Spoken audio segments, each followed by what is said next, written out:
There is a man in your neighborhood who hasn't had a boss in 11 years. He drives a 4-year-old Honda. He orders the same coffee every morning. And last month, while you were calculating whether you could afford a weekend trip, $6,200 landed in his brokerage account, automatically, without him doing a single thing to earn it. You would never know it by looking at him. Here's what most people's financial life actually feels like. You get paid. The money disappears into rent, groceries, insurance, a car payment that never seems to end. You check your balance on a Thursday, and the number is lower than you expected.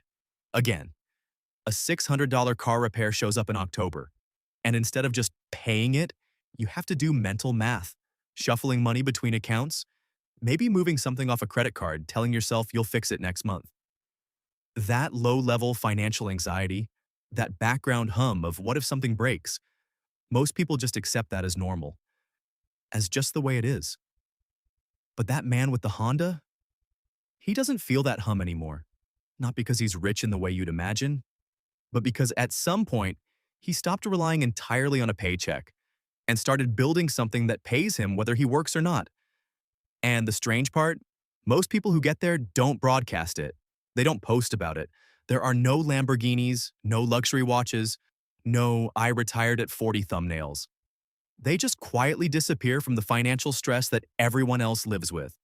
So what I'm going to give you right now are 10 specific signs, behaviors, habits, decisions that quietly signal someone has crossed into dividend income. Not lottery winners, not trust fund kids. Regular people who built a cash-producing system on the side, and now that system covers their life. And here's why this matters for you specifically.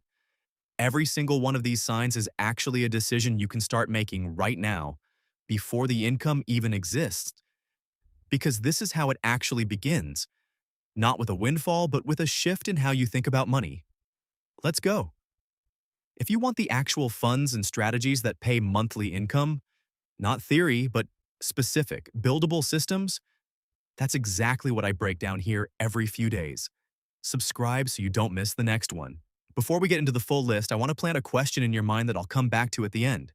Because out of all 10 signs, there's one decision, one specific shift, that nearly every quiet dividend earner made first. It's not what most people think. Hold that question. Let me introduce you to two people. Call them Marcus and Dana. Same city, same approximate income. Both in their early 30s, both frustrated by how little their money was doing for them. Marcus starts reading about dividend investing, gets excited, and then, like most people, gets distracted by life. He means to start. He just hasn't yet. Dana starts small, imperfectly, with $200 in a fund she read about on a forum. She doesn't tell anyone. She just starts. And then she keeps going. We're going to come back to Marcus and Dana throughout this video because their stories are going to diverge in a way that's completely predictable, but still somehow surprising when you see the numbers. Sign 1. They stop treating savings as the goal. Most people save money and then feel good about the number sitting there. Dividend earners look at that number and immediately ask, what can this produce? They don't see a savings balance. They see dormant potential. Every dollar sitting idle is a dollar that isn't working. The goal shifts from accumulation to deployment. And sign 2 is closely related. But it's the behavior that most people get completely backwards. Sign 2, they reinvest before they spend. Here's the pattern most beginning investors fall into. They earn a dividend, they get excited, they spend it. A little treat. Totally understandable. But people who are quietly building toward income independence do the opposite. They reinvest every dividend automatically for years. They don't see a dividend as money to spend. They see it as more shares, which generate more dividends, which buy more shares. The math on this is almost violent in how powerful it is. Someone reinvesting dividends consistently doesn't grow linearly. They grow on a curve that accelerates. The first year feels slow. By year 7, it starts feeling like something. By year 12, it feels like a machine running on its own. Sign 3 is the one that most people around them notice, without understanding what they're actually seeing. Sign 3. They have unusually low financial anxiety. This one is harder to measure but impossible to fake. There's a Harvard study by researcher Senthil Mullainathan that found financial stress actively reduces cognitive capacity. The mental tax of worrying about money is equivalent to losing a full night's sleep every single day. Most people are walking around in a permanently compromised state just from the background noise of money anxiety. But people living off dividend income, even partially, describe a shift in how money feels. It's not that the problems disappear, it's that the stakes of any one problem are lower. When your assets are producing $800 or $1,200 or $3,000 a month without your direct effort, a $600 car repair is just an annoying Tuesday, not a crisis. Sign 4. They don't panic during downturns. When markets drop, most people feel sick. They check their balances, they get scared, some sell. Dividend earners do something counterintuitive. They get interested.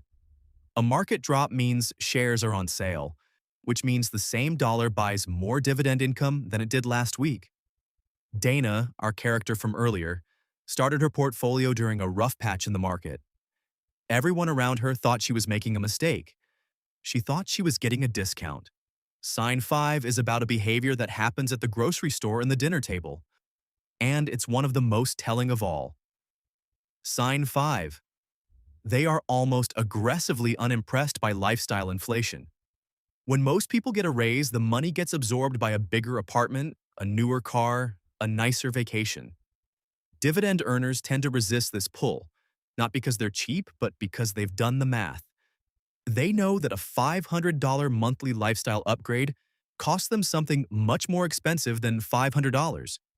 It costs them the compounding that $500 would have generated for the next decade. Pause for a second. Out of the 5 signs so far, stop treating savings as the goal, reinvesting before spending, low financial anxiety, buying during downturns, resisting lifestyle inflation. How many of those describe you right now? Even partially? Hold that answer. Because what I'm about to show you changes how to read your own number. Sign 6. They talk about income, not net worth. Here's a tell. When most people talk about financial goals, they talk in terms of having $1 million or having 500,000 saved. Dividend earners talk differently. They talk about what their money produces. They'll say, my portfolio covers my car payment, or my dividends cover my groceries. Not my account is worth X. The unit of measurement shifts from a lump sum to a monthly number. That shift in language reflects a completely different mental model.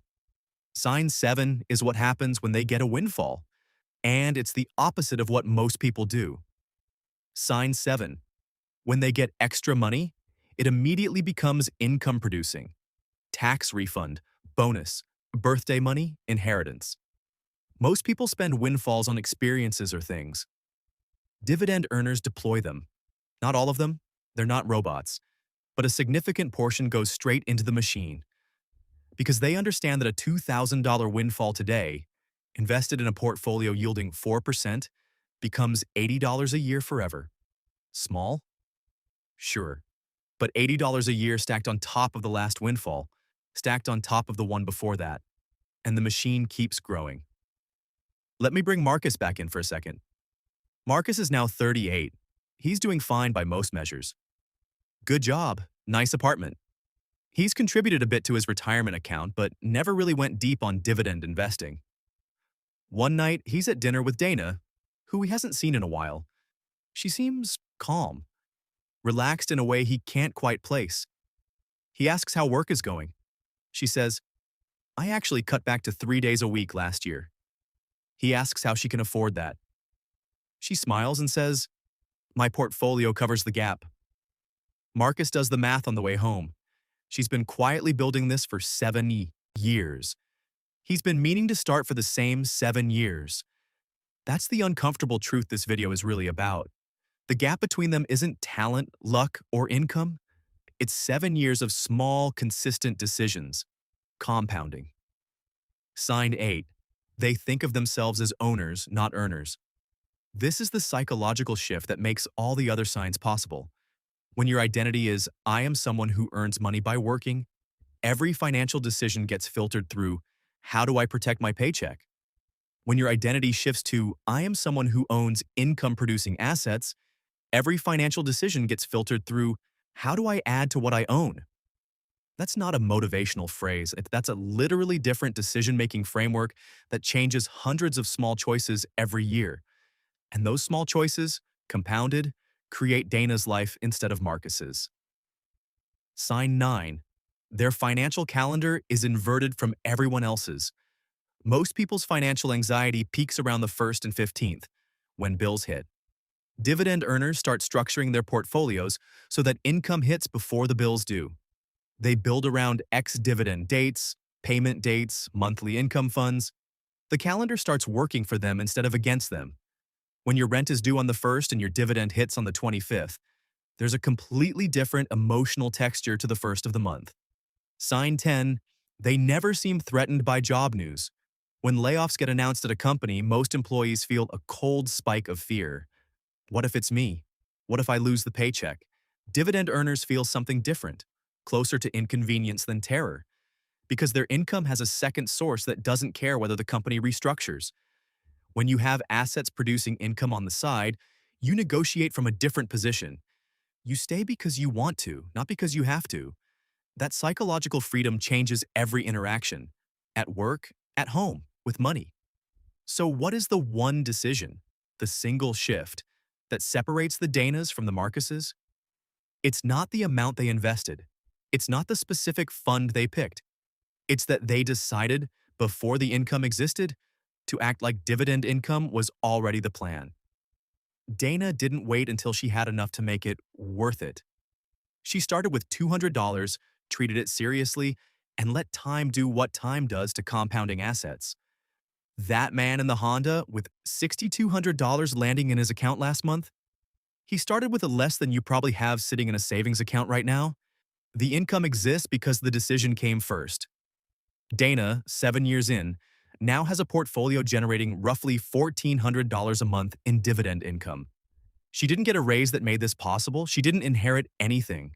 She made one quiet decision, kept making it, and let the math do the rest. Marcus is going to start next month. He's been saying that for 7 years, but maybe this time he means it. The question is whether you're going to be Dana or Marcus from this point forward. The answer isn't a stock pick. It's not a yield percentage or a portfolio size. It's the decision to stop waiting for the right time and accept that the right time was every month you've already spent not starting. That's it. That's the entire thing. But here's what this video didn't cover, and it's the part that determines whether the income you build ever becomes truly life-changing. There are 3 specific milestones that, once crossed, mathematically guarantee you can cover your expenses with dividend income. Most people never even know the milestones exist, let alone which one they're at. I laid them out in complete detail here.